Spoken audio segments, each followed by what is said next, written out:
Eugene Medford was not a happy man. In fact, he was furious and could barely contain his anger. He paced the room furiously, rereading the private investigator's report he had just received.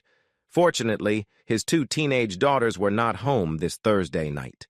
His wife, his only source of joy, was presumably on her usual bachelorette party.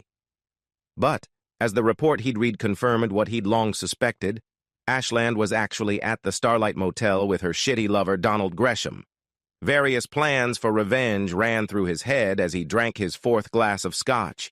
He could feel the consequences, but he wasn't drunk yet. At least not drunk enough to not kill both of these assholes with his bare hands. Emotion took over and he threw his glass at the fireplace, the glass shattering into 1,000 shards. It sounded like a gunshot. Bastards! There was a knock on the door. It was actually a loud knock. Police! Open up! Eugene was angry enough as it was, and he needed someone to vent his anger on. And the police would be a good target.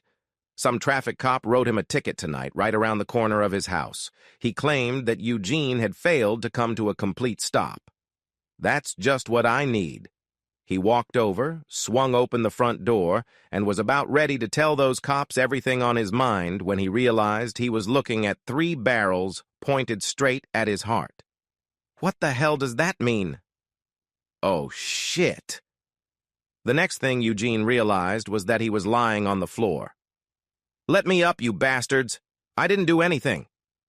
When the dust settled, he was sitting on the couch rubbing his sore wrists, but the officers apologized for their actions because they thought they heard a gunshot. There were 2 men in uniform, and Detective Sergeant Mitchell Springfield in his old crumpled polyester suit that he had apparently bought at 3-Day Suits. Mr. Medford, do you know Donald Gresham? Yeah, he's a piece of shit who sleeps with my wife. Detective Springfield was surprised that Medford admitted to knowing Gresham. Well, Mr. Gresham was killed about an hour ago, leaving a motel room with your wife. Too bad.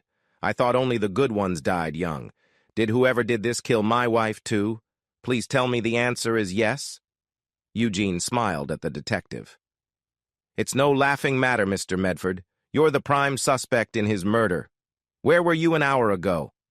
One of your asshole traffic cops was writing me a ticket on the street. Now get out of my house. Look, Mr. Medford, we're just doing our job. Surely you realize that when a wife's lover is murdered, the husband is certainly a suspect? Well, but isn't that true of all the husbands whose wives this asshole slept with? Well, yes, I'm sure you're right, replied a flabbergasted Detective Springfield.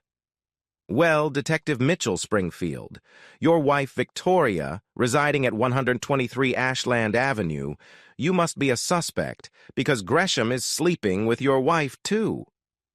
Eugene tossed a photograph that clearly showed Springfield's wife fucking Gresham in a bed that the detective thought was his exclusive. Springfield stared at the photograph, turned green, and vomited right onto the carpet in Eugene's living room. He slumped to the floor in a daze.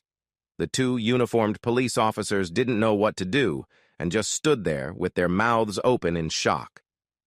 By the way, where is my loving wife? Springfield didn't react. One of the policemen spoke up.